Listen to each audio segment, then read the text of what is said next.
Anthony Turner, welcome to Fashion Forensics. Thank you. A session hairstylist coming from the British Midlands. You first entered a salon in 1999 and later became a core member of Guido Palau's team for Fashion Week. Since then, you've positioned yourself as one of the biggest session hairstylists across fashion, working with titans in the industry like Miuccia Prada, Jo Sander, Jonathan Anderson, Jordan Luca, and many other designers, as well as collaborating with photographers like Willy van der Peer, Craig McDean, Alistair McLellan. Looking back at all of your accolades and how much you've achieved in the hair world, how would you describe yourself? I kind of winced when you said that a little bit. I don't really give myself a pat on the back too often, really. But I think I would kind of say that I took lots of chances and took lots of risks, and some paid off and some didn't. And I was that kind of small town weirdo that I guess escaped and made something of himself, or at least tried to. Do you remember when you were growing up in the Midlands, was kind of the fashion world or, hair specifically something you wanted to do, or the design world, was that something achievable to you, or? No, not at all. To be honest, I never ever wanted to be a hairdresser. That was never on the cards. I always wanted to either write or illustrate or do something in music. I was obsessed with music. So, the idea of being a hairdresser or even working in fashion was just something that never ever crossed my mind when I was growing up. It was only really when I started to kind of research. I needed information, and I needed a lot of information growing up all the time. I was one of those kids that sat in his bedroom, really small town, very sort of insular, very right wing. It was a very homophobic town. So I never really felt a part of anything, and I never really felt included there. I never really felt safe. Yeah. The only safety I ever got was in my bedroom. That's where I was safe. And what I would do is I would just search for information on what was outside the perimeter of the town, which I think is kind of like across the board for many gay people. Do you know what I mean? Yeah. Like what's going on in the cities, what's going on in London, what's going on, in New York and places like that I was obsessed with. And really the only place to get that from at that time was, I'm old enough to remember a time without the internet, and it was going to the newsagent and buying magazines. And then I became, I was buying magazines like Music Magazine, Mix Magazine. There was a magazine called Sky Magazine, which was really cool. During the sort of late 90s, early 2000s, that I was obsessed with. And then just by chance, I started to kind of pick up magazines like ID and The Face. And that was really the sort of introduction to fashion that I had. I wasn't really reading Vogue at that point. It didn't. I don't know. It just didn't. It didn't ever sort of cross my mind. But ID, The Face, Dazed, those sort of magazines that really focused on youth culture. Yeah. I was obsessed with. I became obsessed with, and then I saw a picture of an Alexander McQueen show. And that's when everything changed. Do you remember which show it was? Yeah, it was Voss. It was a show called Voss. And That's my kind of first visual memory actually as well. yeah, and I didn't, because my interpretation, or at least the interpretation that was kind of always presented to me of fashion shows, was models just kind of walking up and down a runway, taking their jackets off, doing a turn at the end. And, Yeah. like very, which is great now. And I really appreciate that now, those kind of early Versace sort of shows, and Armani shows where like 5 girls would walk out at the same time. It's the attitude. It's the... Yeah, and like throwing a coat over his shoulder. Yeah. Now I get that. Like I understand the campness of it and I absolutely love it. But at the time I was like, oh my God, what the fuck is this? But then I saw Voss, and it was the show where Alexander Lee McQueen had referenced a Joel Peter Witkin photograph with the lady inside the box, Yeah. covered in moths, with the breathing apparatus on. And, I was always a weirdo ever since I was really little. I was always the sort of I remember the teachers at school calling my mum in because they were like, we only asked him to draw a picture of a lake with ducks on it, and I'd draw like a monster coming out of it or something. Or, I was always, my imagination was always leaning into the darker side. Yeah. I don't know where that came from. It's just always something that's been there. And so when I saw Voss, it really fascinated me, and also just made me realize what fashion could be. The kind of, it seemed limitless. It's like, Yeah. oh my God, this is a world where, this person is doing something that not only showcases his work, but showcases what's going on inside his mind. Yeah. And for me, that was kind of electrifying. I absolutely loved it. And I mean, I think that that time of British fashion being so experimental and McQueen specifically leading mm, that, I think that was the gateway for a lot of people, whether they're, I think people still reference that. Young people, younger than me, people still reference that in their kind of first images that they reference when they go to fashion school. What other influences did you have throughout your teenage years, kind of through those magazines? Was it always more kind of a goth influence, or more kind of the darker influences, or did you have any other? I think to be honest, it was anything that seemed left field, and anything that seemed like it was breaking boundaries. I became, and that's one of the reasons why I became obsessed with club culture as well, especially club culture in London. Um, because I just, through reading Mix Mag and Music Magazine, I was seeing the way that people dressed and the way that people expressed themselves in a way that I just didn't understand. And for me, that was really incredible. And then looking at the face and looking at, Dazed and ID, they do profiles on people on the street, like what we call street fashion now. And I'd see the way that people were dressing, and, it didn't necessarily need to be goth. It just, for me, I was always attracted to people that put their neck on the line Yeah. and really express themselves through what they were wearing, what they were listening to, and what they were doing with their hair.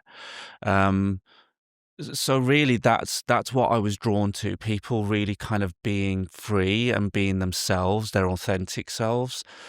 Because I was so restricted where I was from. I remember wearing skinny jeans once and walking into a bar in my town, and I literally had to leave Yeah. because that was outrageous to them that I was wearing skinny jeans, which now I'm like, It's a very different world. it's a very different world. But, so I was always drawn to the outsiders and to the kind of kids that like to fuck it up a bit and you know, just put themselves out there and be fearless.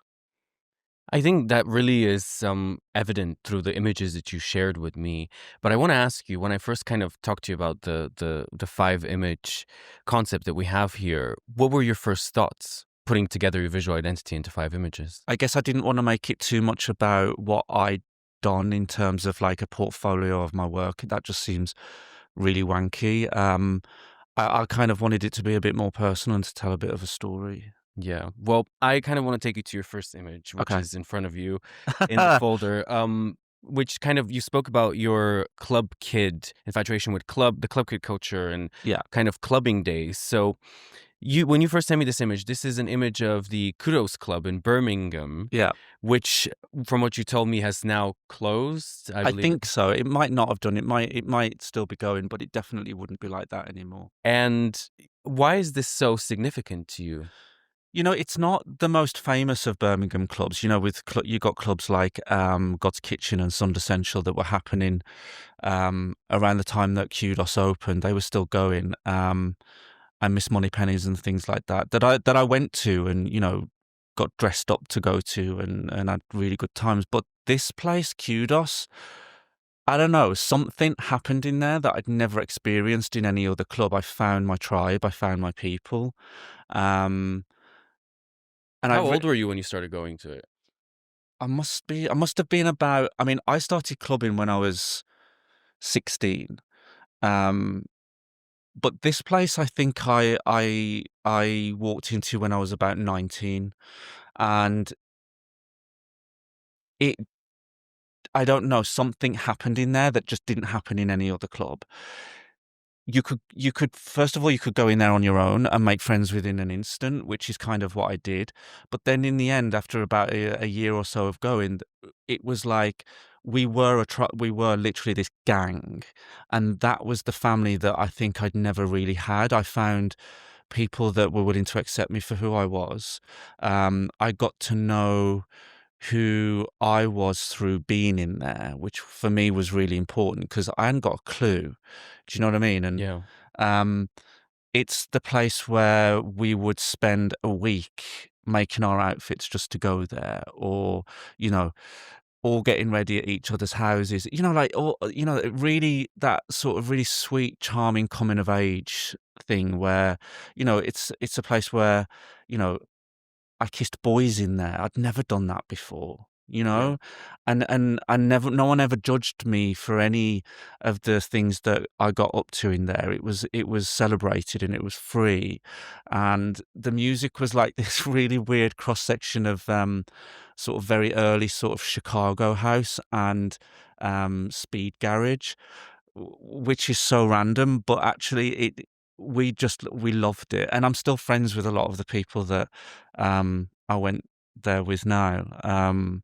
Is that how you first kind of started, I guess, putting your hands in the world of design and fashion? Because you kind of just created your own outfits. You said you started to have the ideas of how you wanted to dress yourself and portray and what world you wanted to live in. Yeah, because I'd see people in there because at the very beginning, I'm sure I was just wearing like a jeans and t-shirt, not having a clue. And by the time you know, after a couple of years of being in there, after seeing what the kids were doing in there, and seeing the way that they did their hair, seeing the way that they dressed, I was a completely different person, and I think that's really important. That the spaces like this, these queer spaces are so important. And I think now more than ever, but for me back then, it was important because I really kind of got to know who I was and what I liked. And, I wanted to be one of those people that pushed boundaries with the way I looked. I just didn't know how. And I was taught in there. That's the Yeah. place that taught me to do that. Um, and it was, there was all the drugs and all the drama and all the kikiing, and it was everything that you'd kind of expect it to be. And it was a really small place. It wasn't a big club. It was really tiny, which I think added to it, that it felt really intimate. Yeah, kudos in Birmingham. I'm sure there are going to be people listening and watching that are going to be smiling, and they know that place really, really well. It was infamous in Birmingham. Um, it was really, really fun And until it wasn't. And was that kind of the place where you kind of seeing yourself being in this world? How did that lead you to want to pursue hair? Because you told me you didn't want to be a hairstylist, or even No, you. no, and What was it like? actually, to be honest, the only reason why I wanted to the only reason I okay, so growing up in the town that I grew up in the kind of fucked up family that I had, I was thrown out of home for being gay. It just wasn't accepted. As soon as I was found out, I never came out. I was found out. Um, I was asked to leave. It was as simple as that. Get out. So I did, and I always wanted to write and I always wanted to draw, but because I'd got nowhere to go, I couldn't put myself through college. I couldn't do any of that. So the drawing and the writing got put on the back burner. And at the time, I had 3 bar jobs, and and I worked in Quick Save, the supermarket. My job was to turn or everything the right way around, and it was just about survival. I needed to survive. And I walked past a Tony and Guy one day, and they had a poster in the window that they needed an assistant. And I walked in, and I literally remember walking in and being like, I do not want to be a hairdresser, but I'm skint and I need help. I'll wash hair, I'll make tea, I'll do whatever you need me to do, but I don't want to be a hairdresser. So if that's what you're looking for, fine. If I'm going to waste your time, then don't worry about it. And they took me on, and the rest is history, I guess. How okay? How was it? I mean, this is so interesting. You say this because it's so funny how life has a moment of completely turning you on its head and Yeah. making you and making you kind of second guess your path. But when you were there working and, you started out as an assistant, was there a turning point where you were like, "Oh, actually, I Yeah. I might be talented, or I want to pursue this. I have Yeah. talent for this." Because I'd got this wealth of knowledge that I taught myself over, from early teens to late teens, of fashion and art. I mean, I knew all about Joel Peter Witkin, and I was talking about Joel Peter Witkin to kids, in the salon, and my friends, and they were like, "Who the fuck is this person that makes art out of dead bodies?" They just thought Yeah. it was weird. So I walked into Tony and Guy, and the manager of Tony and Guy, I started to have conversations with him, and he was like, he knew I was a bit different. And he said to me, "Who's your favorite designer?" And I said, "Alexander McQueen." And he was like, "Do you know who does the hair for Alexander McQueen?" And I was like, "No." He said, "It's a guy called Guido." And he said, "I used to be on his team." And I was like, "Right." He was like, "You can do fashion and do hair." And I was like, "Oh, yeah. Okay."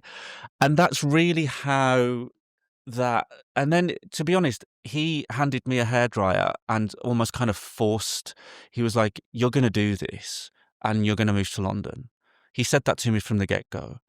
Um, He saw something in you that I guess so. And I had two people there especially that were incredible with me, that really nurtured me. There was Mark, whose name was also Joel because he had a salon name because someone else in the salon was called Mark, and Aid. And to be honest, I still to this day haven't really seen anybody do with hair what they could do. They were ferocious. They were really, really good hairdressers, like the best of the best.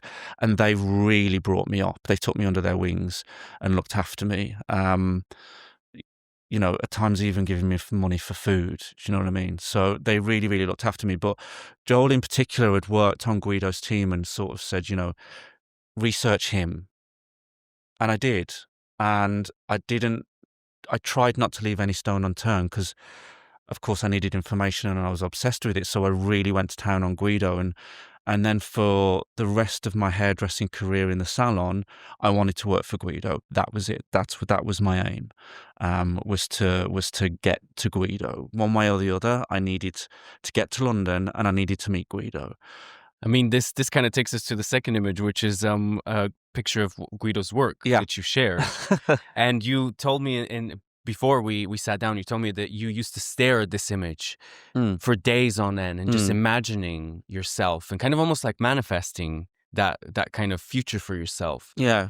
Tell me a little bit about why this image was so important for you. I think it's because in the early days, I'd never picked up an issue of Vogue. It just wasn't something that I was interested in. And then when I started to research Guido, then I started to buy Italian Vogue because he was working a lot with Stephen Meisel for Italian Vogue. And I knew a lot about Guido's work with David Sims, which for me was the introduction to Guido because obviously I was obsessed with youth culture.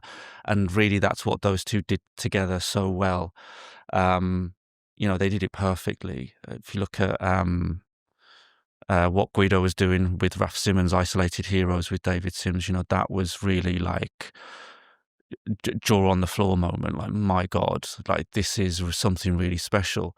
But then I started to pick up Italian Vogue and see what Guido was doing with Stephen Meisel, which was a very different, it just felt like I was seeing Guido's work through a new lens, in a different way. His work was a lot more Vogue, I guess, which for me sort of showed Guido's range, and it really kind of impressed me. And I think, that image in particular, I just loved it because I'd never, that hair it still had a sort of element of elegance to it, but it still seemed quite wrong somewhere. The proportions are a bit off and there's a long bit and, it seems a bit haphazard, but done in a really beautiful way. And, I was really obsessed with that image, and then How did that then lead you to, so you were working in Tony and Guy, kind of studying Guido. yeah. And what was your first touch point when you started going, actually meeting him and working with him? How did you even get to that place in the first time? Okay, so I had moved to London with two bin liners, and at the time, I somehow had met Paul Hanlon, And Paul Hanlon had got a room free in his little flat on Red Church Street. And Red Church Street then was a dump. It was nothing like it is now. You know, we were broken into like weekly. Mice everywhere. It was a shithole. But actually, it was one of the best moments of my life living in that flat because we had such a laugh. We had a really good time. Sometimes a bit too much of a good time, but How old were you when you moved from Birmingham, I from think Tony I back was to must have London? been about 22. I was about 22. And you know, Paul's enthusiasm for hair just fueled my enthusiasm as well, because Paul's very enthusiastic about hair. And the two of us sort of bounced off each other, and it was really beautiful. And then I remember going to, at that point, what you'd do is you'd go to the Georgian Dragon first, and then you'd either go to the Joiners or you'd go to Family. Family was a club run by Richard Mortimer in the Tea Buildings on the corner, which is now a pizza place, I think. And anyway, I went to Family, and I'll never forget it because the Sunday Times at the time, I remember reading the Sunday Times Style magazine, and they coined this group of people as the Fagorati, and it was Lee McQueen, Guido, and like Alistair Mackey, Nicola Formichetti. There was a gaggle of the fashion queens that would go to Family and go to Boombox and Golf Sale and places like that, and the Sunday Times called them the Fagorati, and I was like, my God, they're so cool. And I walked into Family, and Guido was in there, and I was as high as a kite, and that's where my confidence came from, I think, because I just made a beeline. I just went straight for him, and we started chatting. And he'd just done this really incredible story for Pop magazine when Katie was at Pop magazine, and it was a northern hairdressing competition. I was obsessed with it. And Guido had gone there and sort of interviewed people and taken pictures and whatever. And I remember talking to him about that and reeling off other things that I loved what he'd done. And I don't really know or can't really remember how it happened, but literally about a month later, I was being flown to New York for New York Fashion Week. I'd Wow. never even experienced jet lag. Didn't know what the hell I was getting myself into. And I went to New York and met Guido in his professional in his professional world, and literally walked into Calvin Klein. Wow. I did not know what the hell I was doing. And I thought I knew how to do hairdressing. I thought I was a good hairdresser. I'd always been really busy in the salon, and I was always, you know, You hadn't done any editorial session work before oh no, Guido? nothing. I'd been backstage with Paul Hanlon kind of once or twice, but that was during London Fashion Week, and from what I can remember, it was utter chaos, which London Fashion Week is, and one of the reasons why I kind of love it. But nothing like this. I walked in. The first job I did was a Calvin Klein test, hair and makeup test. Like, what the fuck? I didn't, and I thought I knew hairdressing, and then I saw Guido and his team working, and I was like, what are they doing? I didn't know anything. I actually didn't know anything, and it was almost like starting from the very beginning. And the thing is that when you're on Guido's team, and I guess most teams, to be honest, we're not really there to kind of sit you down and take you through, this kind of educational process. You've got to hit the ground running. Which I kind of had to do pretty fast on his team, because it's make or break. You've got to learn fast, and you've got to be fast. I can imagine even back then you kind of work with such big teams that you're either in or you're out, because there's no time to spare when you have to kind of pull together so many shows Yeah, at once. yeah. You've got to be extremely tough, Yeah. And I worked my ass off. How many years were you together with Guido? 6 in total. I was working a few years before on his team, and then maybe 5 years as his first. Yeah. Yeah, it was an experience, and one that I'm, you know, I mean, I wouldn't be sitting here now if it wasn't for him. I love him to bits.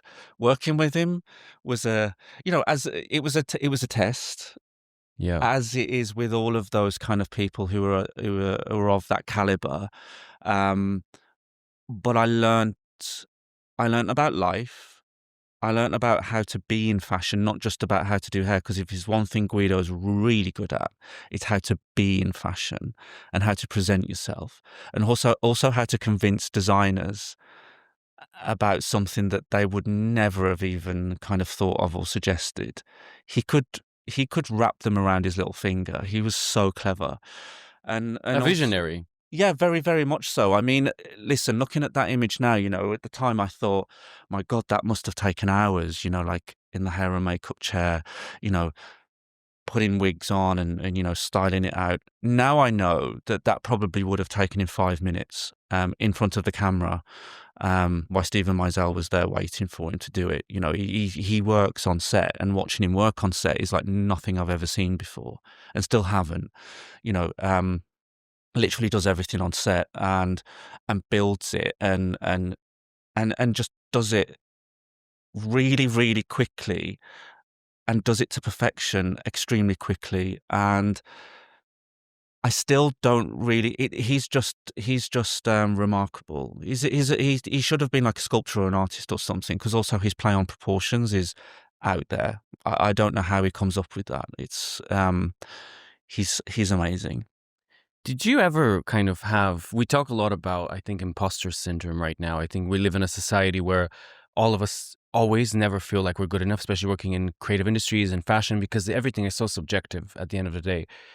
How did you fight through the fact that, your first job was Calvin Klein, and you're there and you're one of the best in the world all of a sudden, and you have to feel it. You have it as a skill, Mm. but you also have to feel it on the inside. So did you ever suffer from imposter syndrome there? How did you fight through that? I still do every single day. I'm not joking. Like it's something that I'm getting. I think within the past 3.5 years, that's definitely got better. But from day one, I truly didn't understand what I was doing there. I didn't know. And then especially when I began to work on my own, I was like, I'm here because no one else is available. I'm here because um, maybe I'm less expensive than other people. Do you know what I mean? Anything that I could cook up in my head as to why I didn't understand why I was there. I never did. And I don't know. It was it's difficult. That imposter syndrome has been a real sort of, that's been one of the hardest things of my entire career to try and kind of navigate. Yeah. Um,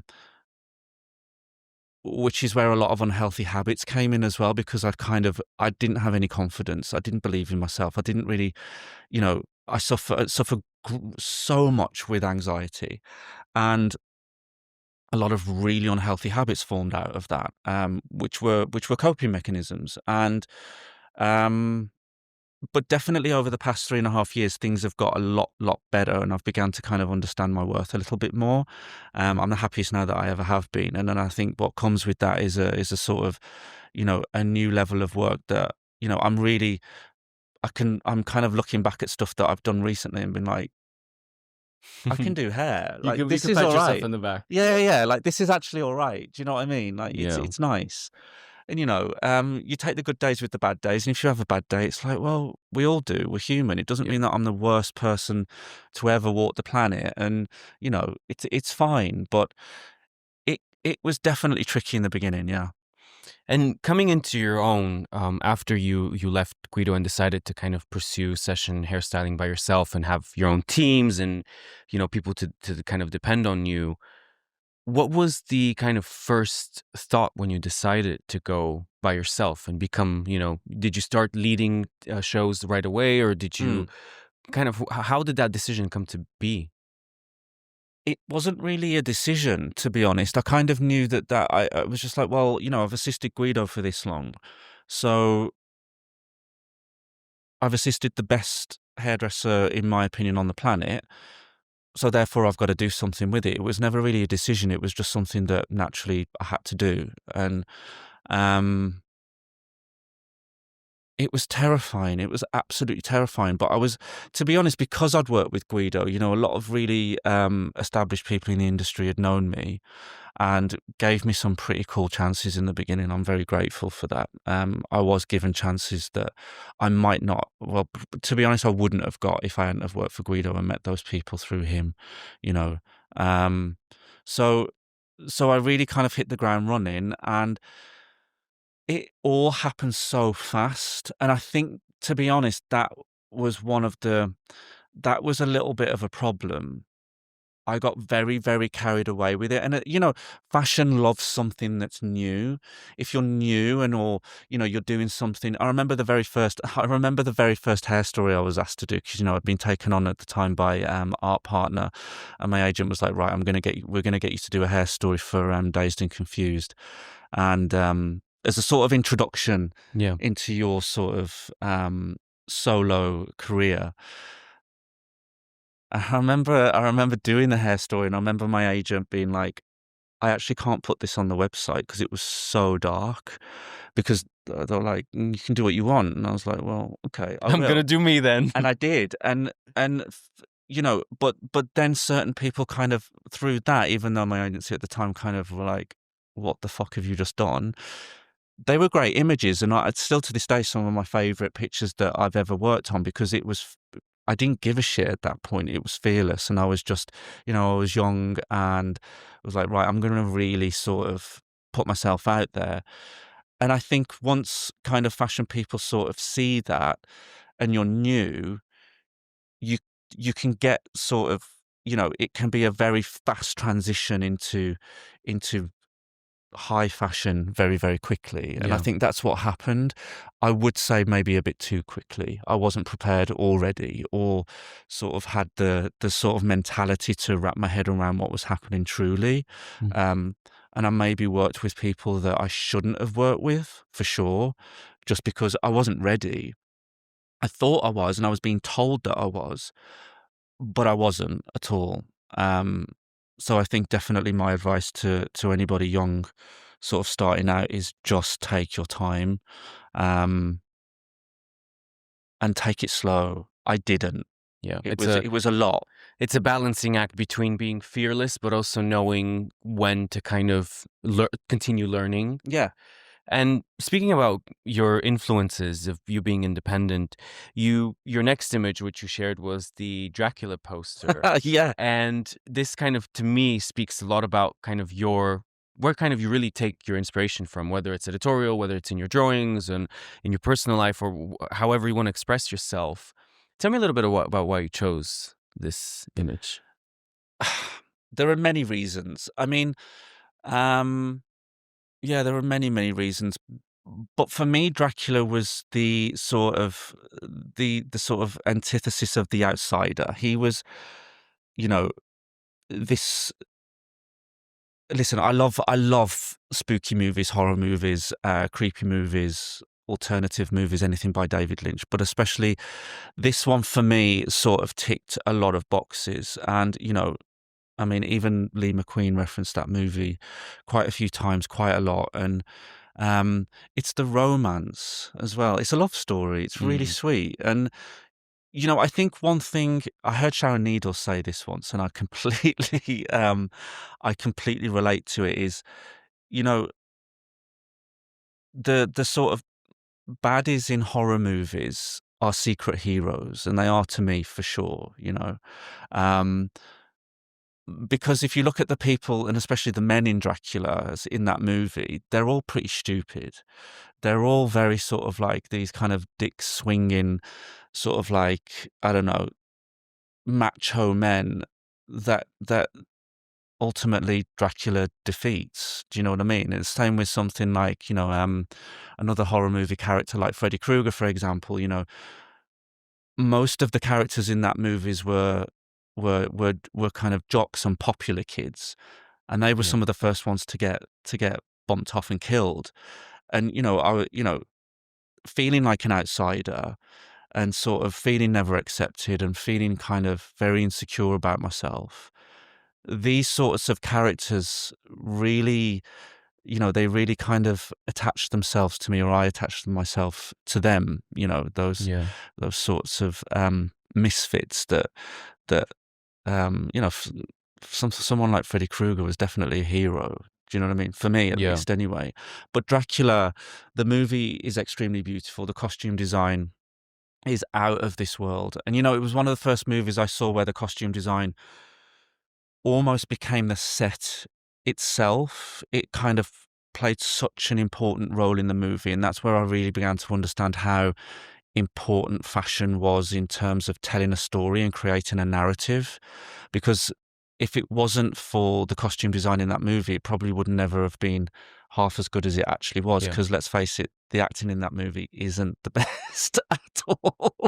But it's the whole sort of the whole look of the movie, the whole feel of the movie, and the fact that there's hardly any CGI.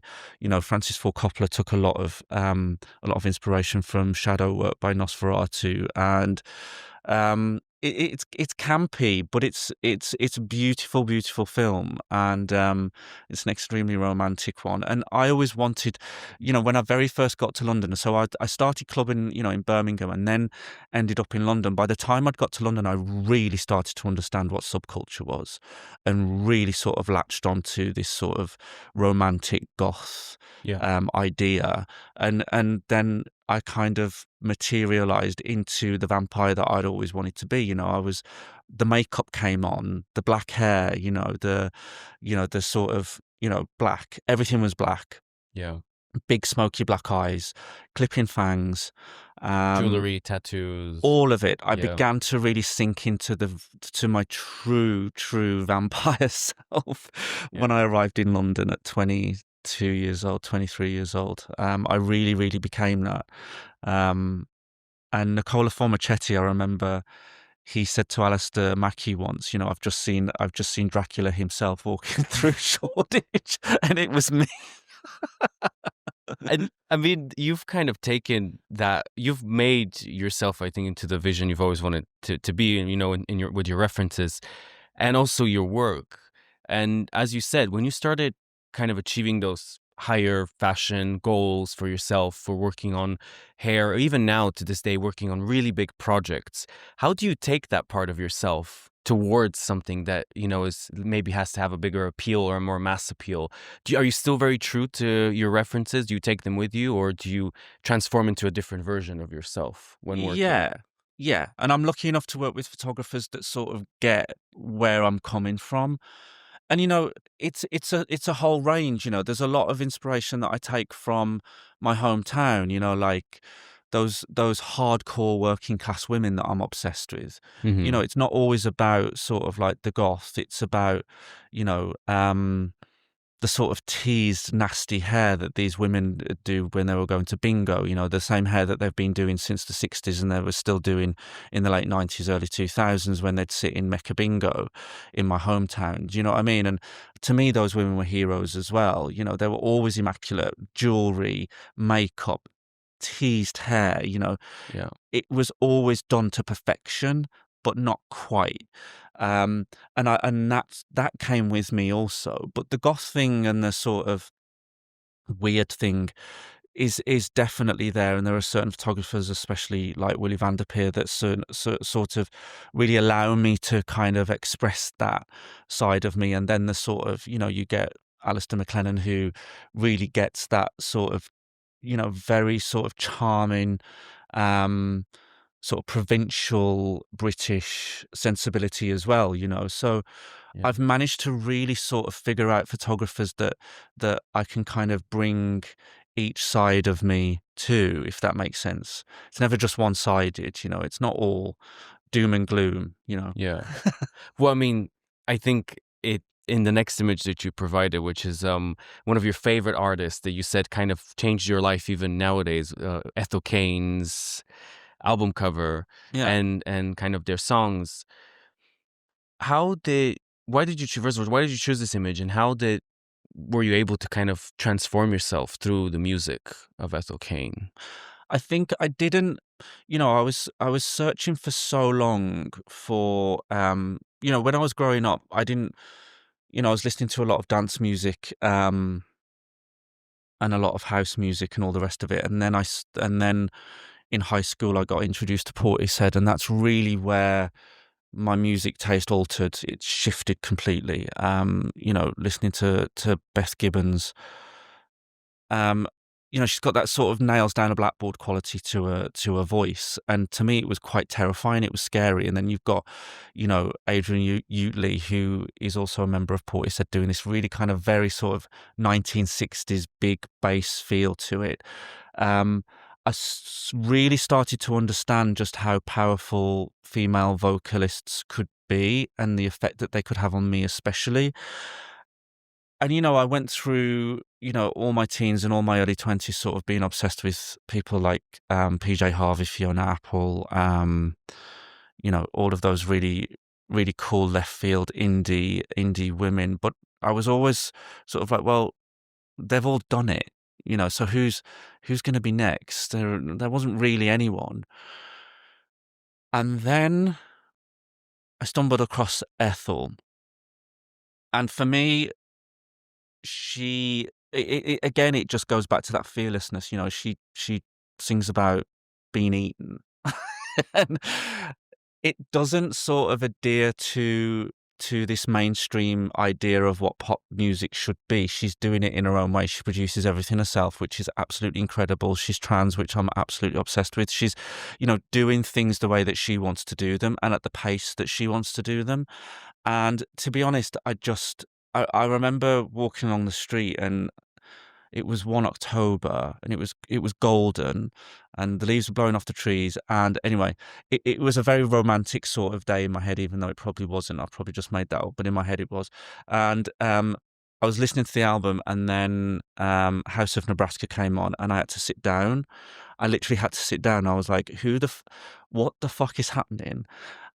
And then I started to understand about her universe. So one of the clever things about her is she's not just created music, she's created this whole sort of aesthetic to go with it, that very kind of Southern Gothic Yeah. idea, that I'm really obsessed with, because to me it's so disturbing, when you Yeah.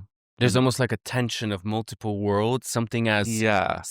charming as the southern way of living mixed in with something that can be very dark and very, Well, personal. well, it's that sort of dark side of Americana, Yeah. the sort of Bible Belt, and again, it all goes back to not being accepted, leaning in towards people the outsiders, the people that don't really feel like they fit in, but at the same time being fearless around that and saying, well, I might not have fitted in then, but my God, I'm going to make sure that you know who I am now, Yeah. and that's really sort of, I don't know, I think it's a bit of a mirror image for who I am, I guess. I mean, I think from what you're kind of saying and seeing your career, you've achieved so much just kind of pushing yourself and trying to find yourself, that I think it really speaks to a lot of people. It speaks to a lot of, I think the world right now is very different, and people, especially young people, are trying to find themselves, how they fit into, where do they fit into right now with so many things changing. But it's really interesting to me to kind of see how has your ethos and your vision throughout your career and throughout your life changed? Do you still approach a job or a project or a creative endeavor with the same kind of excitedness and almost like uninhibited energy, or has that changed? I'm still as excited, if not more excited by it, but I think the main thing for me that's changed is it's not the most important thing in my life anymore. Mhm. I really made it in the beginning. I was really kind of like, I had to sort of, and it was ingrained in me, you kind of have to live for fashion. It has to be your life. You have to live and breathe it. Nothing else matters. I think when you begin to realize that that's bullshit, then you start to relax. And I think that's what's happened with me, especially again over the past 3.5 years, where I've just begun to realize that actually I'm a person underneath all of that. I don't need to live and breathe fashion. And nowadays I certainly do not at all. I love it. It's given me so much, so much. I own a house in London. I would never have been able to have done that, without the sort of help of fashion and for what it's given me. But it's really not the most important thing in my life, and that's that. And um, there are other things that are really important to me, like being on my own at home, just being quiet, you know, Yeah, being with just yourself. just being with myself. Um, that's really important to me now. There are things that take, in order for me to do my job to in the way that I'm doing it now, which for me, I'm really happy with the way I'm doing it now. I'm producing I think I'm producing some really nice work, some really great work that I'm actually proud of now. But in order for me to do that, I need that time alone.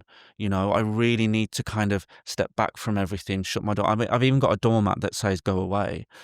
I really appreciate just sitting and, being with my cats, watching Gogglebox, um, listening to music and Being a drawing. different version of a person. Just being me, Yeah. you know what I mean? Not having to kind of there's a certain element of fashion that is performative. I have to walk into a room where, nobody wants to know your bullshit. Nobody wants to know your crap. I'm there to do a job. I've been hired to do a job, and I'm going to do that job. I'll do it to the best of my ability. But there needs to be a place where I can sort of be like, "Oh," you know, Yeah. "I just need to breathe," Yeah. and I just Checking need in on to yourself. I need to call a friend and say exactly how I'm feeling. Um, a friend that doesn't work in fashion, that knows nothing about it and understands doesn't understand anything that goes on with it and thinks it's ridiculous because sometimes it is. Do you know what I mean? Yeah. So yeah. I mean, you talk a little bit about your drawings, which leads me to the last image you shared. And I mean, you've kind of shared some of your drawings also on your social medias, Yeah. and you've really taken the time to develop kind of this world in your drawings. Mm. Tell me a little bit about how you started drawing, and kind of what does that take you when you're, that person at home who just wants to be in their own world. I think in the beginning, I was drawing from a really, really, really young age. And listen, they're never going to end up in the Tate. This is just something that I do and I love. And it's like meditation. And, people seem to like them, which is really fab. But I do it for me ultimately. But I was drawing from a really, really young age. My earliest coping mechanism to the fucked up house that I grew up in, or I was brought up in, was to escape.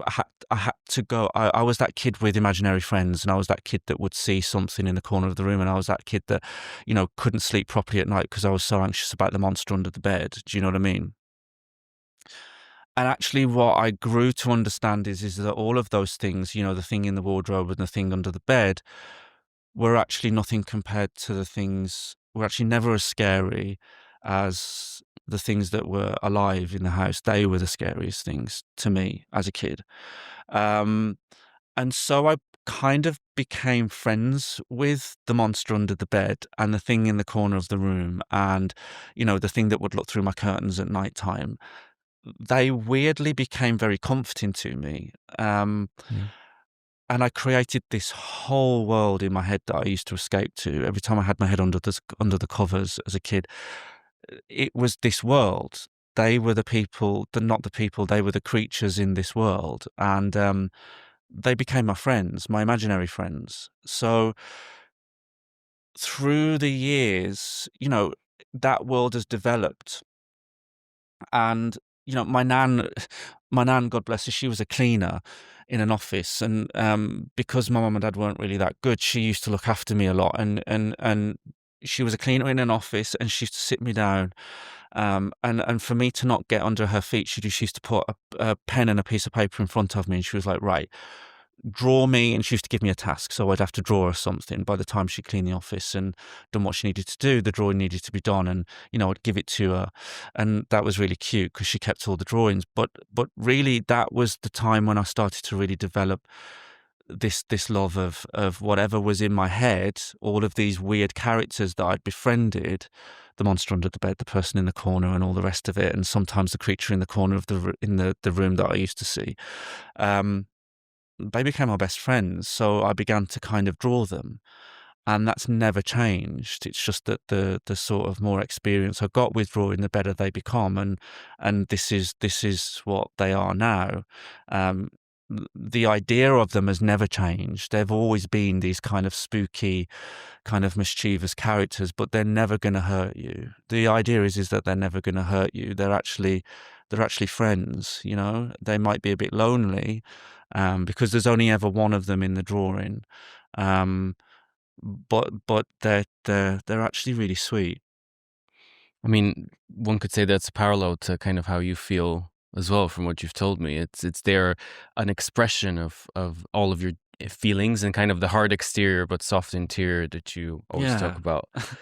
Um, and thinking about the future and how you want to see yourself and, you know, what's kind of what you want to achieve. What are the things that you're kind of have set up for yourself? I want to be a dad more than anything. I think that's for me is now it's I want to be a dad, and you know I'd love to. I want to keep drawing, and one day I'd love to do a kids book. I think whenever I pluck up the courage to do it, but I've got the ideas there. It's all there. I just need to do it and try and understand that I'm not going to be judged for it. But anyway, you know, but really, it's just to kind of have. I love Scotland. I love Edinburgh. So maybe I see myself in Edinburgh. Maybe I see myself as a dad. Maybe I see myself drawing and writing kids' books. You know, that's for a lot later. But that's definitely the life that I've got. My kind of that's in my trajectory, and so far that hasn't faltered. You know, one thing I've always done is sort of managed to get what I've wanted. Um, through one way or the other, and hopefully I'll get there, you know, and I'll be drawing with my kids one day and showing them how to draw, and hopefully creating an atmosphere for them that's a lot more, you know, a lot more loving and a lot more beautiful than I ever had, and you know they might not need to draw monsters. Anthony Turner, thank you so much for being on Fashion Forensics. Thank you.